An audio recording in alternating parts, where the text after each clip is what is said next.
Es ist das Jahr 52 vor Christus. Ganz Gallien ist von den Römern besetzt. Ganz Gallien? Nein. Einige von unbeugsamen Galliern bevölkerte Dörfer hören nicht auf, dem Eindringling Widerstand zu leisten.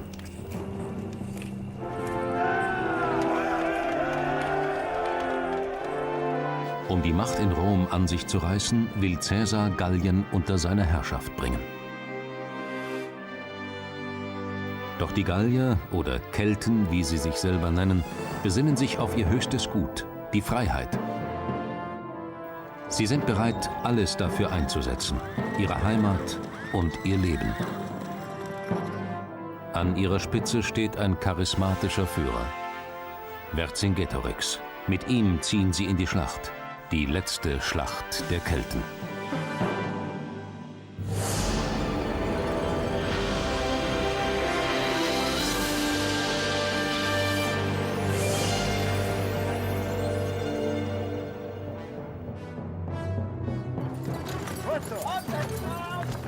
Sommer 52 vor Christus. Römische Legionäre errichten um die Keltenfestung Alesia eine der mächtigsten Belagerungsanlagen der Antike. Caesar treibt seine Legionäre zur Höchstleistung an. Hunderttausende Bäume werden gefällt, ca. 40 Kilometer Palisaden errichtet, 60 Wachtürme gebaut. Vor Alesia wird sich Caesars politische Zukunft entscheiden. Doch woher wissen wir so genau, was damals vor über 2000 Jahren geschah? Nur ein einziger Augenzeugenbericht ist überliefert. Er wird im Magazin der Universitätsbibliothek von Amsterdam aufbewahrt, eines der wertvollsten Bücher der Welt. Es ist die älteste Handschrift des Bellum Gallicum, Caesars Bericht über seinen Kriegszug in Gallien. Gallia est omnis divisa in partes tres, so beginnt der vielleicht bekannteste Text der römischen Antike. Gallien ist in 3 Teile gegliedert. Einen bewohnen die Belger, den zweiten die Aquitaner, den dritten ein Volk, das sich Kelten nennt. Wir nennen sie Gallier.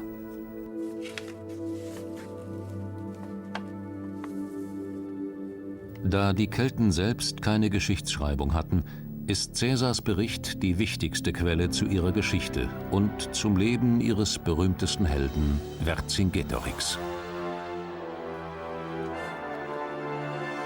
Vercingetorix war kein jugendlicher Hitzkopf, wie Legenden später behaupten.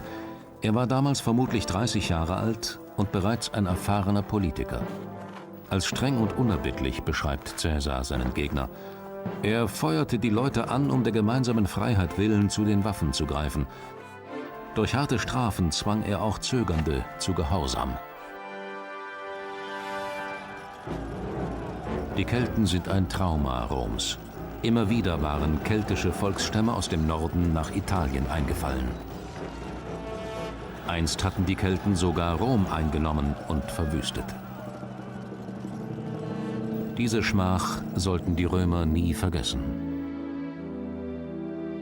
300 Jahre später ist Rom längst Weltmacht geworden und beherrscht den größten Teil der damals bekannten Welt.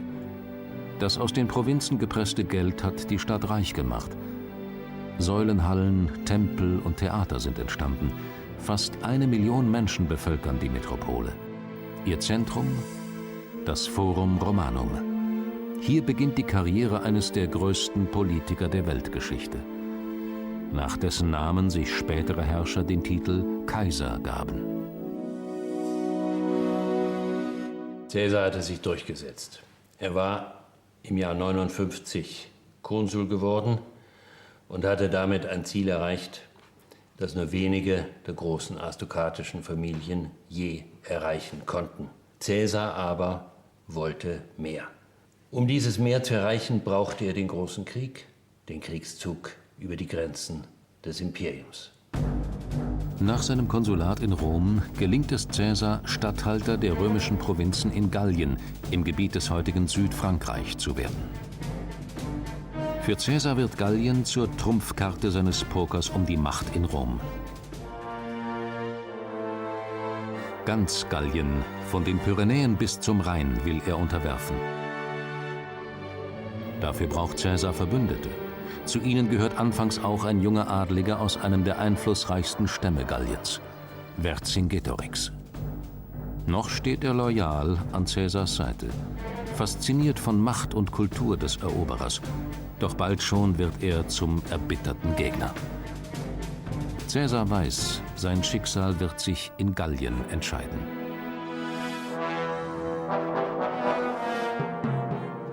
Werden seine Legionen dem Ansturm der keltischen Reiterhorden gewachsen sein?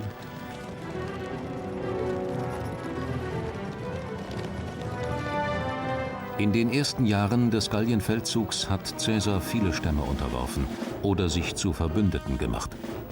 Aber jetzt regt sich Widerstand gegen die Besatzungsmacht. Die zum Aufstand Entschlossenen suchen im ganzen Land nach Gleichgesinnten. Hinter dem Rücken der Besatzungsmacht bilden sich Verschwörergruppen. Sie wollen den Aufstand wagen. Doch die keltischen Stämme sind sich uneins, ob oder wie man sich den Römern entgegenstellen soll.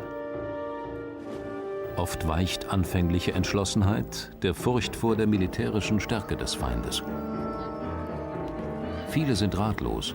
Die einen wollen sich der Schutzmacht Rom unterwerfen, die anderen hoffen, Unabhängigkeit von Rom zu erlangen.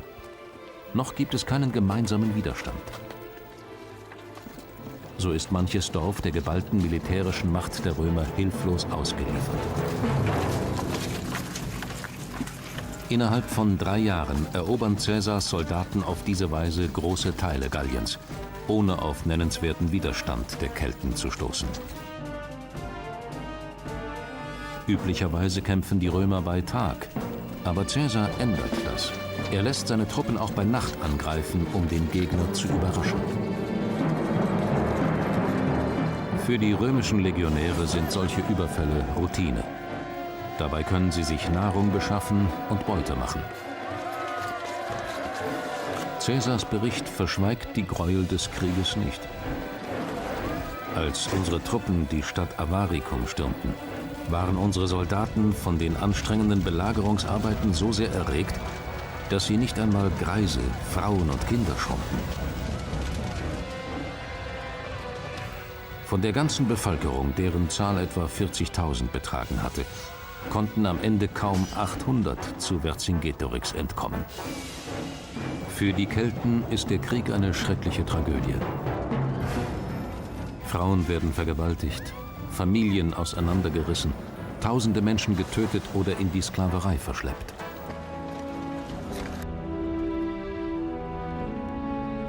Auch die Römer erleiden Verluste, aber weit weniger als die Kelten. Für den, der überlebt, hat sich der Einsatz gelohnt. Caesar lässt seine Soldaten großzügig Beute machen. Es heißt sogar, er habe jedem seiner Kämpfer mehrere Sklaven geschenkt. Das politisch zerrissene Gallien hat sich nach 3 Jahren Krieg Caesar ergeben. Und erst als man begriff, was das hieß, begannen die Aufstände, begannen die in Gallien zu verstehen, was römische Herrschaft tatsächlich bedeutet, und entwickelten sie zum ersten Mal ein Gefühl von Freiheit. Die Folge war, erst jetzt fingen sie ernsthaft an zu kämpfen. Erst jetzt wurde es für Caesar schwierig. Und erst jetzt wurde die Eroberung Galliens zu einem wirklich großen Spektakel. Die Lage im Kriegsgebiet ist zweigeteilt. Der Süden, die heutige Provence, ist fest in römischer Hand. Die Häduer sind mit den Römern verbündet. Die Arverner haben sich noch nicht entschieden. Im Norden bereiten Nervier, Eburonen und Treverer bereits den Aufstand vor.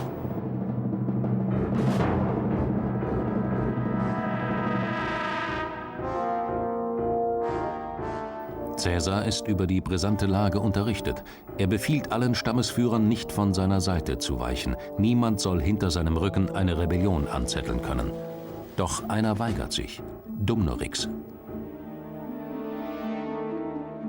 Das kann Caesar nicht hinnehmen.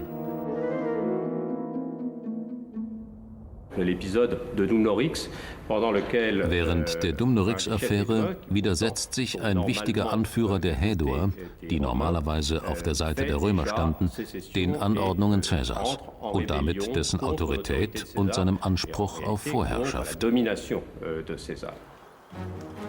Dumnorix hat unter den Stammesführern großen Einfluss. Sein Beispiel könnte Schule machen. Caesar will ein Exempel statuieren und lässt den Rebellen töten.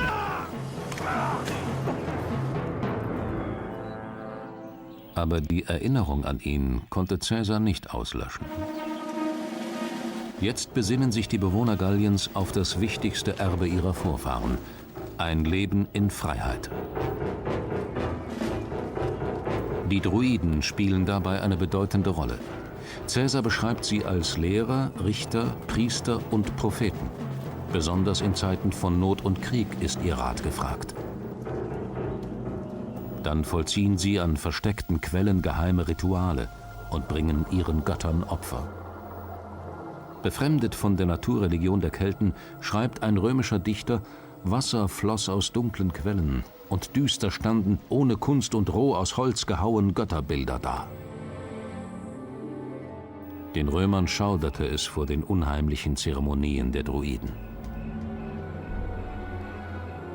Dennoch waren viele fasziniert von der Spiritualität der Kelten. Das bedeutendste Bildzeugnis keltischer Religion ist ein prächtig verzierter Bronzekessel, seltenes Zeugnis aus der fernen Welt der Druiden. Seit seiner Bergung gibt er den Wissenschaftlern Rätsel auf. Ein sorgfältig gearbeitetes Relief zeigt einen Zug von Reitern und Kriegern. Hinter ihnen ein Priester, der einen Menschen in ein Gefäß versenkt. Ist dies ein Ritual, um den Krieger unverwundbar zu machen, oder ein Menschenopfer? Es ist durchaus denkbar, dass diese Darstellung auf dem Kessel von Gundestrup sich auf ein Menschenopfer bezieht. Man weiß es nicht genau. Aber die Tatsache dieser Menschenopfer ist ja bestens bezeugt, nicht nur durch Caesar, dass im 1. Jahrhundert vor Christus bis in die römische Zeit hinein Menschenopfer bei den Kelten, wie übrigens auch bei den Germanen, absolut normal waren, zumal in Kriegszeiten, um eben die Götter zu besänftigen. Die Römer hielten die Kelten für wilde, kulturlose Barbaren, die abgeschieden in den unzugänglichen Landschaften des nördlichen Europa hausen. Aber die meisten Kelten lebten schon seit langem in wohlgeordneten Dorfverbänden und hatten Handelskontakte mit vielen Völkern Europas. Sie waren kein einheitliches Volk, doch Sprache und Kultur waren allen Stämmen gemeinsam. Karierte Stoffe waren ihre Erfindung. Sie hatten keine eigene Schrift und kannten nur mündliche Überlieferung. Darin ist viel von Helden und großen Schlachten die Rede. Die meiste Zeit jedoch verbrachten sie mit Ackerbau und Viehzucht.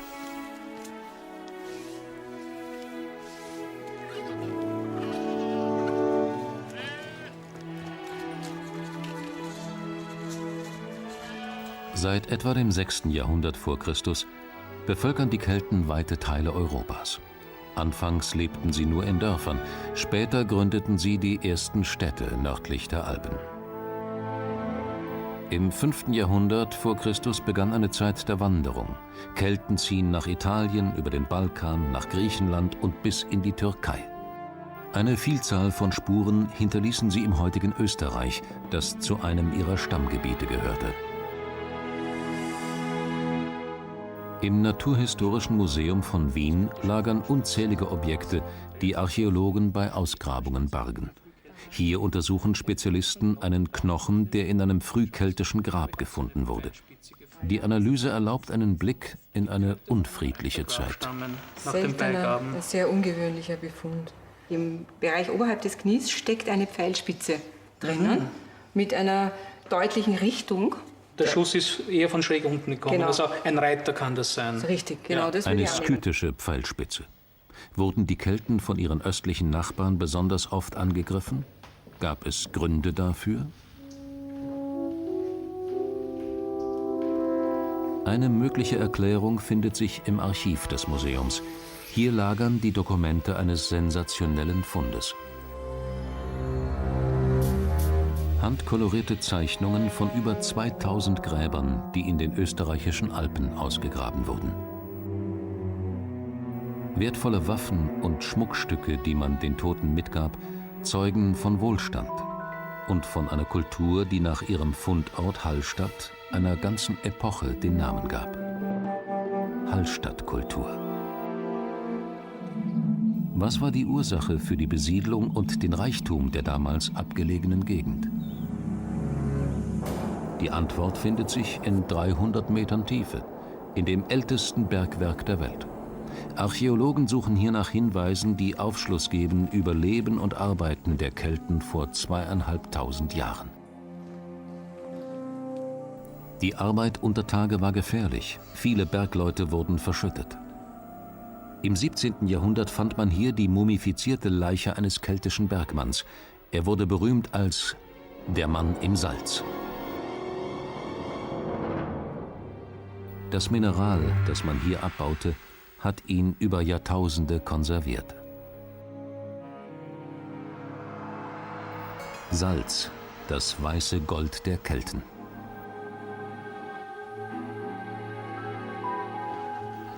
Salz war seit frühester Zeit ein hochbegehrter Rohstoff, der in weiten Teilen Europas gehandelt wurde und so wertvoll war wie Gold oder Bernstein. In einer Zeit, in der es noch keine Kühlschränke gab, diente es zur Konservierung von Fisch und Fleisch. Ohne Salz wäre so manche Familie verhungert.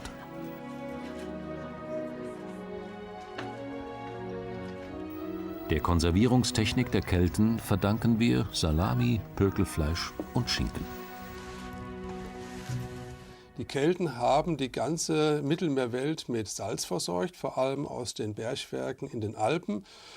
Und es ist durchaus denkbar, dass Caesar, als er in Gallien einmarschierte, nicht nur an die großen Goldschätze der Tempel gedacht hat, sondern auch das Salz, was man immer mit den Kelten in Verbindung gebracht hat. Der Reichtum vieler Keltenstämme war legendär. Ein Beleg dafür ist das Monumentalgrab des Fürsten von Hochdorf. Forscher entdeckten es unweit von Stuttgart, eine Sternstunde der Archäologie. Unter 10 Tonnen Granitgestein lagen hier die sterblichen Überreste des Toten. Bestattet hatte man ihn zusammen mit prächtigen Schüsseln, Trinkhörnern und Tellern für standesgemäße Festgelage im Jenseits. Im 500 Liter fassenden Bronzekessel Reste von Honigwein. Die Könige der keltischen Frühzeit wurden im Laufe der Jahrhunderte durch gewählte Stammesführer ersetzt.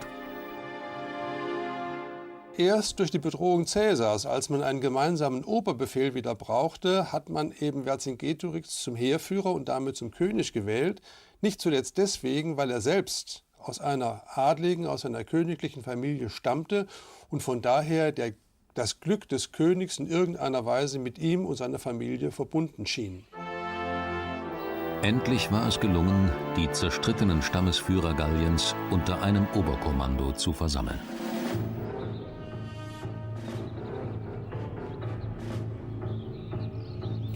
Dies war das Verdienst eines Mannes, der den Aufstand gegen Rom betrieb und für sich selbst eine große Zukunft erhoffte: Vercingetorix.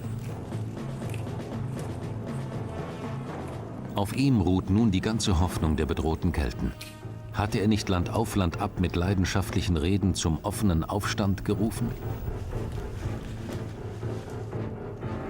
Jetzt sollten den Worten Taten folgen.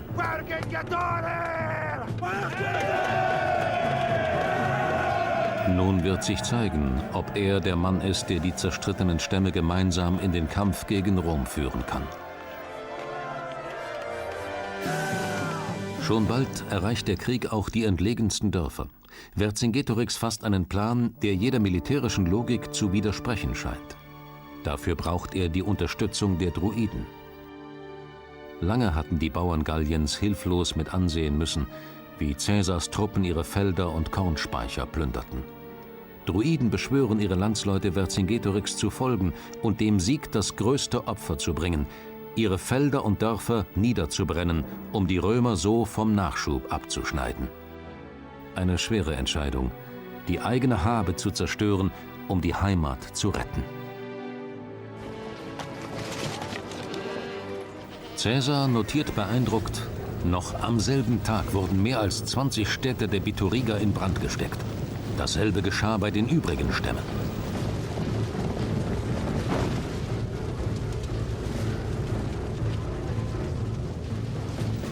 Gallien steht in Flammen.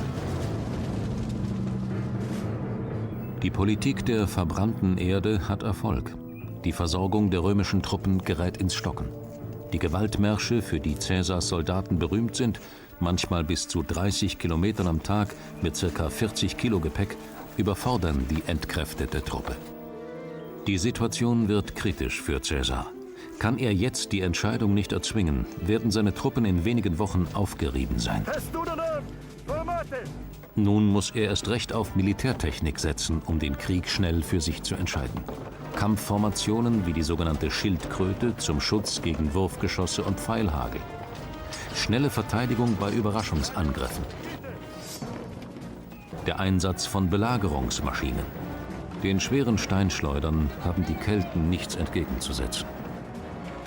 Trotz der Entbehrungen von fast 8 Jahren Krieg folgen die Soldaten bedingungslos ihrem Feldherrn. Caesar konnte sich auf eine Kriegsmaschine verlassen, die in der damaligen antiken Welt völlig unvergleichbar war. Dazu gehörte eine Kampfesweise von professionell ausgebildeten Soldaten, denen Bauernsoldaten, und daraus bestanden die keltischen Truppen, in der Regel nicht gewachsen sein konnten. Ein Freiwilligenheer, oft ungeordnet und mangelhaft bewaffnet, aber wild entschlossen, die eigene Heimat zu verteidigen und dafür das Leben zu opfern. Dabei vertrauen die Kelten nicht nur auf ihre militärische Stärke, sondern auch auf die Wirksamkeit alter religiöser Rituale.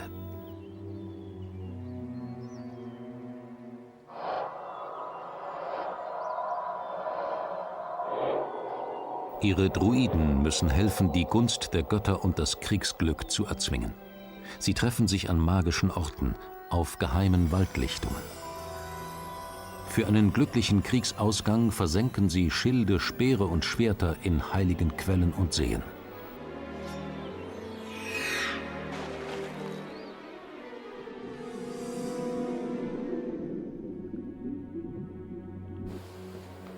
Ein solches Schwert finden wir im Magazin des Naturhistorischen Museums von Wien.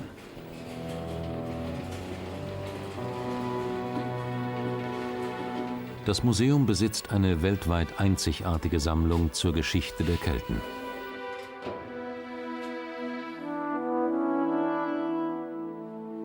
Darunter das älteste Schwert, auf dessen Scheide keltische Reiter dargestellt sind. Fast alles, was wir über das Aussehen und die Ausrüstung keltischer Krieger wissen, stammt von dieser Darstellung. Ein Künstler ritzte das Bild vor 2500 Jahren in das harte Metall. Es zeigt Kämpfer in Waffen auf dem Weg in die Schlacht. Die keltischen Reiter waren legendär. Sie kämpften als Söldner in den Armeen von Hannibal und Alexander dem Großen. Auch in diesem Krieg werden sie eine bedeutende Rolle spielen.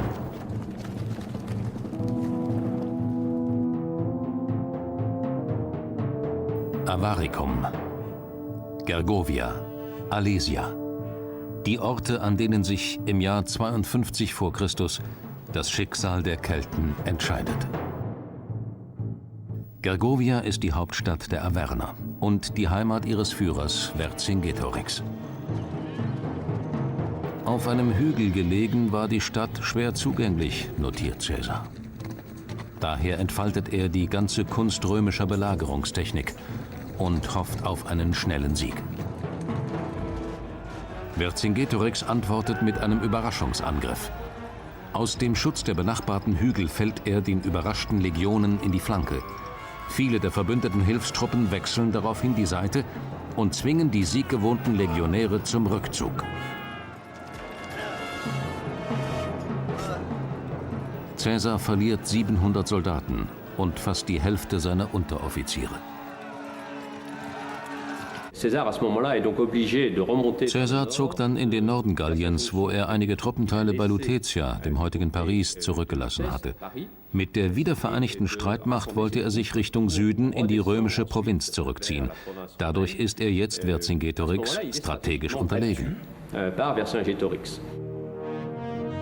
Die Niederlage bei Gergovia hat den Mythos von der Unbesiegbarkeit Caesars zerstört. Seine Truppen sind erschöpft. Aber Caesar gibt nicht auf. Er will die Entscheidung. Er entschließt sich zur Belagerung der Bergfestung Alesia.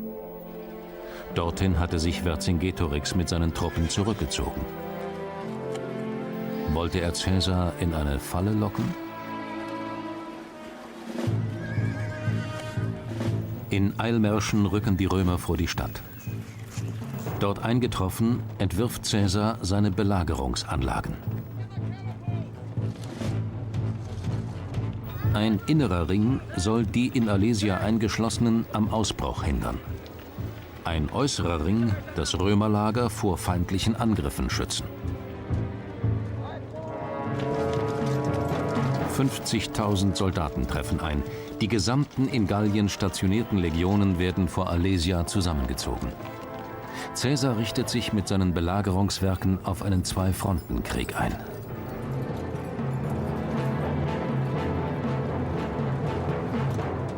Die Frage, die alle Forschung bis heute quält, lautet: Ist dieser Bericht korrekt? Können wir ihm glauben? Was die militärischen Dinge angeht, was den Krieg als solchen angeht, können und müssen wir ihm glauben. Denn geschrieben war er an ein Publikum, das vom Krieg so viel verstand wie Caesar auch. Ein furchterregender Anblick für die Verteidiger von Alesia. Der Aufmarsch der schwer bewaffneten Legionäre. Die römischen Pioniereinheiten beginnen sofort mit der Errichtung der Befestigungsanlagen. Manche Historiker sagen, die Römer hätten viele Schlachten nicht durch das Schwert, sondern durch den Spaten gewonnen. Bevor die Kelten völlig eingekesselt sind, schickt Vercingetorix Boten zu den verbündeten gallischen Stämmen. Sie sollen den Belagerungsring der Römer von außen angreifen. Caesar weiß, seine Armee wird beim Eintreffen eines Entsatzheeres unterlegen sein. Umso raffinierter konstruiert er jetzt die Befestigungsanlagen. Was Caesar vor Alesia ins Werk setzt, hat es noch nie gegeben. Ein Todesstreifen entsteht. Fallgruben, Sperren, Stacheln, Wassergräben, ein nahezu perfektes System der Abschreckung. Die Angreifer müssen zuerst durch ein Feld von sogenannten Ochsenstacheln, danach über 8 Reihen Fallgruben, in denen mit Feuer gehärtete Holzpfähle verborgen sind. Dann müssen sie Sperren aus schräg aufragenden Ästen überwinden, sowie 2 mit Wasser gefüllte Gräben. Bis schließlich vor ihnen der 4 Meter hohe Verteidigungswall, bewehrt mit Holzpalisaden und Türmen, aufragt.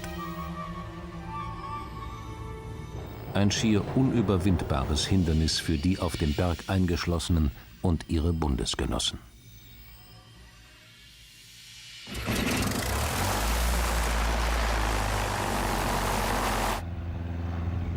Aber wo lag eigentlich Alesia?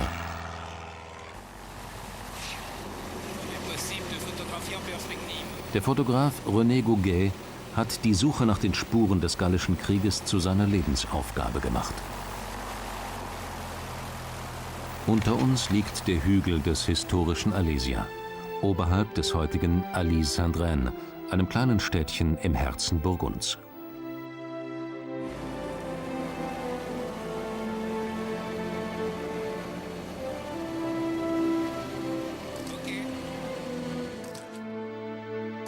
Auf den ersten Blick fällt es schwer, sich ein Bild der Anlagen aus der Zeit der Römer und Kelten zu machen. Doch durch die Bearbeitung der Fotografien mit digitaler Technik werden plötzlich merkwürdige Strukturen sichtbar. Denn dort, wo einst hölzerne Befestigungsanlagen standen, hat sich die Vegetation anders entwickelt als in der Umgebung. Auch wenn man im Boden kaum noch etwas findet, aus der Luft sieht man die Spuren des Krieges genau.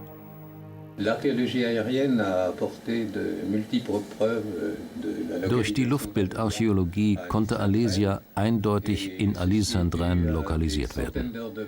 In Hunderten von Flugstunden ist es uns im Zeitraum von 40 Jahren gelungen, Caesars Lager sowie die römischen und keltischen Verteidigungslinien zu lokalisieren.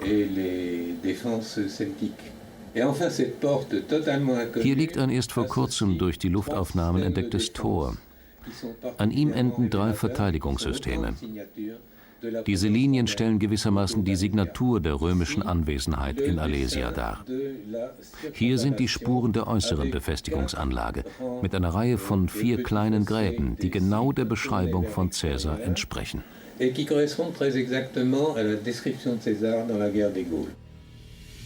Das gewaltige Ausmaß der Sperranlagen zeigt, mit welchem Einsatz die römischen Soldaten vor Alesia gearbeitet haben.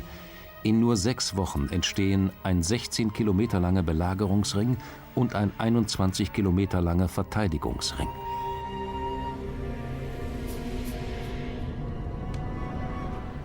In Alesia wächst die Verzweiflung.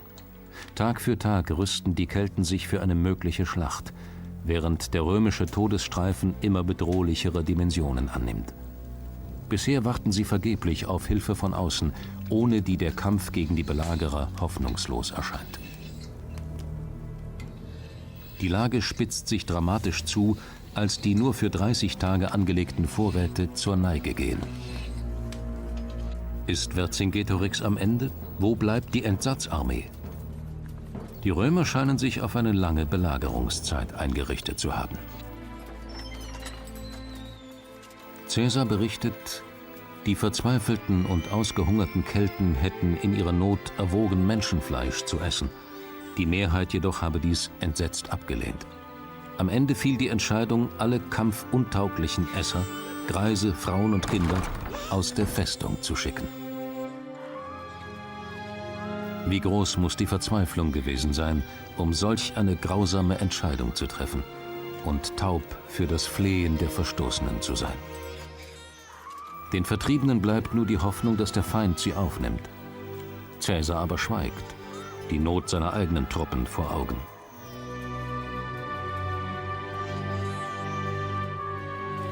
Es gibt keine Rettung.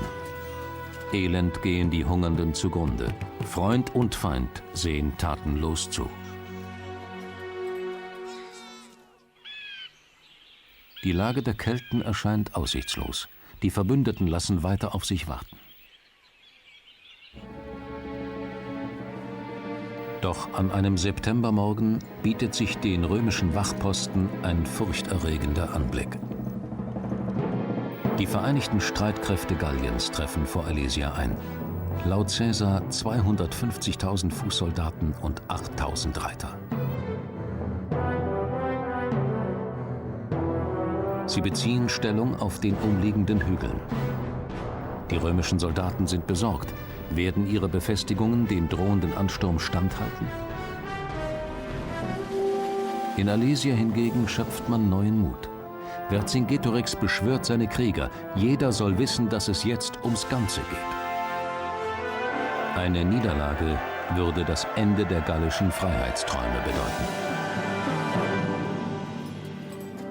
Es herrscht höchste Anspannung. Vercingetorix ist entschlossen, seine Truppen zum Sieg zu führen. Freiheit oder Tod. Auch die Legionäre wissen, was auf dem Spiel steht. Diese Schlacht wird über ihr und Caesars Schicksal entscheiden.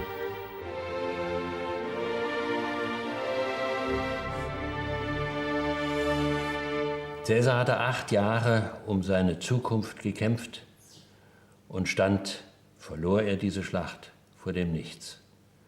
Seine Soldaten nicht minder. Sie waren in derselben Situation. Auch sie hatten 8 Jahre für Beute, eine große Zukunft, für ihren Ruhm gekämpft. Unterlagen sie jetzt, so verloren sie alles. Die Kelten sind in der Überzahl. Ihre Stammesführer setzen sich siegessicher an die Spitze ihrer Truppen. Der Angriff auf den römischen Schutzwall beginnt.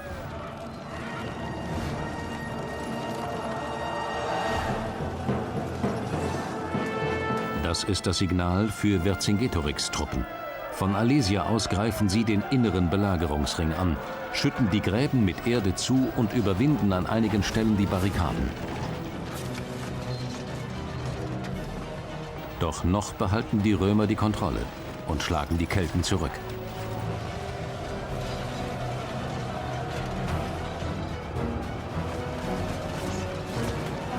Was war das Geheimnis ihres Erfolges? Wie konnten sie sich gegen die Übermacht der Kelten wehren? Dottore Dario Battaglia, italienischer Militärhistoriker aus Bologna, hat es sich zur Aufgabe gemacht, die Effektivität der römischen Kampfmethoden zu prüfen. Seinen Mitstreitern, die sich jedes Jahr in einem kleinen Ort in der Poebene versammeln, demonstriert er die Gründe für den Erfolg der Römer. Sie hatten eine besondere Kampftechnik entwickelt. Die vorderste Reihe der Angreifer wurde ständig gegen die dahinterstehende ausgewechselt. Mutate, wechseln, hieß der Befehl. Dadurch kamen stets frische Kräfte zum Einsatz. Eine weitere Geheimwaffe, deren sich die Römer gegen ihre Feinde bedienten, war die Bildung sehr kleiner Einheiten, sogenannter Manipel. Unter dem Druck der Angreifer öffneten sie die erste Reihe des Manipels, ließen einige Feinde ein und schlossen sie wieder. Die so Eingekesselten konnten von allen Seiten leicht überwältigt werden.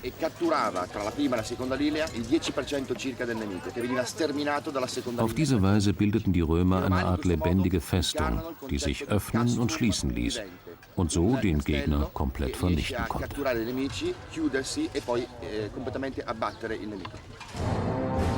Vor Alesia wird den römischen Legionären das Äußerste abverlangt. Jetzt werden die Befestigungen der Römer von allen Seiten bedrängt. Aber noch hat Caesar frische Kräfte. Er schickt seine germanischen Reiter ins Gefecht. Die Wucht ihres Angriffs wirft die Kelten zurück. Sie wenden sich zur Flucht. Doch ihre Sache ist noch nicht verloren. Viele tausend ausgesuchte Kämpfer, in unserer Rekonstruktion gelb markiert, versammeln sich im Schutz der Dunkelheit. Genau oberhalb des schwächsten Punktes der römischen Verteidigungslinien beziehen sie Stellung. Am Mittag des nächsten Tages greifen sie an. Die Römer, hier in Rot, sind in der Minderzahl. Auch Vercingetorix Truppen wagen wieder einen Ausfall. Die Sache Roms scheint verloren. Caesar hat die rettende Idee. Er befiehlt einigen Kohorten, das Kampfgebiet weiträumig zu umreiten.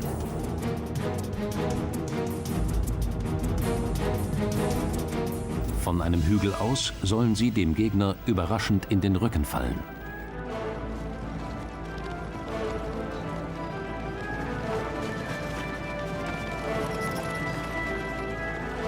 Plötzlich vom Feind umzingelt, geraten die Kelten in Panik. Verzweifelt geben sie auf. Als die Nachricht dieser Niederlage die Kämpfer aus Alesia erreicht, ziehen sie sich in ihre Festung zurück. Im Pfeilhagel der Römer sterben noch viele der fliehenden Kelten. Nüchtern kommentiert Caesar: Es gab ein großes Gemetzel.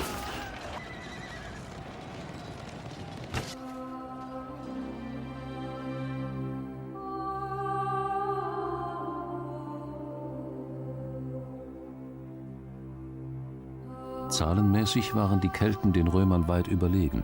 Fast hätten sie gesiegt, aber nun waren sie doch Opfer von Caesars Kriegskunst geworden. Als Vercingetorix am Ende des Tages über das Schlachtfeld geht, weiß er, dass er seine letzte Schlacht geschlagen und alles verloren hat. Es war ihm gelungen, alle Kelten zum Freiheitskampf gegen die Römer zu vereinen. Jetzt muss er sich dem Eroberer beugen. Gallien ist besiegt. Das Schlachtfeld 2000 Jahre später. Der Gallische Krieg hat etwa 1 Million Tote gekostet. Im Verhältnis zu den Bevölkerungszahlen sind das mehr Opfer als in den beiden Weltkriegen des 20. Jahrhunderts zusammen. Wie Reliquien werden die archäologischen Fundstücke der Schicksalsschlacht im Nationalen Antikenmuseum bei Paris aufbewahrt. Die Schlacht von Alesia ist für die Archäologie einzigartig. Es ist das erste Mal, dass Geschichte und Archäologie aufeinandertreffen. Dort haben wir eine Ausgrabungsstätte und das geschichtliche Ereignis dazu, zum Sehen und Anfassen. Zum Beispiel dieser Helm hier, das ist sehr anrührend. Man kann die Delle im Helm sehen. Wahrscheinlich verursacht durch einen Schlag, der den Krieger im Kampf traf. Es ist der Helm eines Kelten. Die Schlacht von Alesia ist eine wahre Tragödie in der Geschichte Galliens. Vercingetorix, so berichtet Caesar, habe seine Landsleute vor die Wahl gestellt, ihn tot oder lebendig an die Römer auszuliefern. Er zitiert seinen großen Widersacher mit den Worten: „Nicht um meiner eigenen Interessen, sondern nur um der gemeinsamen Freiheit willen habe ich diesen Krieg unternommen." Vercingetorix zeigt sich als stolzer Verlierer. Er reitet zuerst um Caesar herum, bevor er vom Pferd springt. Dann legt er seine Waffen feierlich nieder.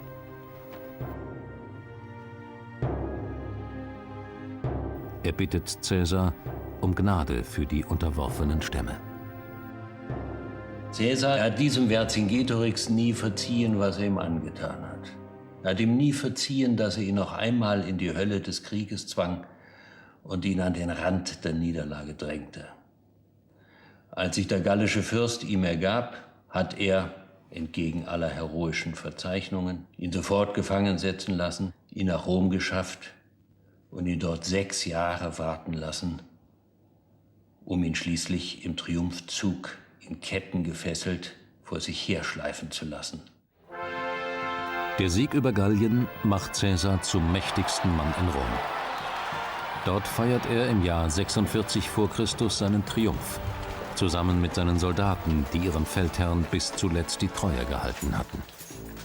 Vercingetorix wird noch am Tage des Triumphzuges in das römische Staatsgefängnis, den Kerker Tullianum, gebracht.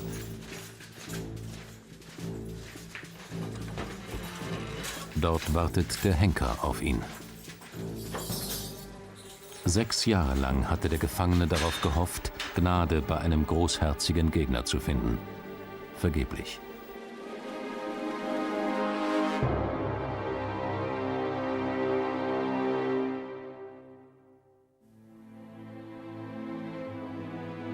Caesar überlebt seinen Feind nicht lange. 2 Jahre später wird er im Senat ermordet. Vercingetorix bleibt in Erinnerung als einer der letzten Herausforderer der Weltmacht Rom.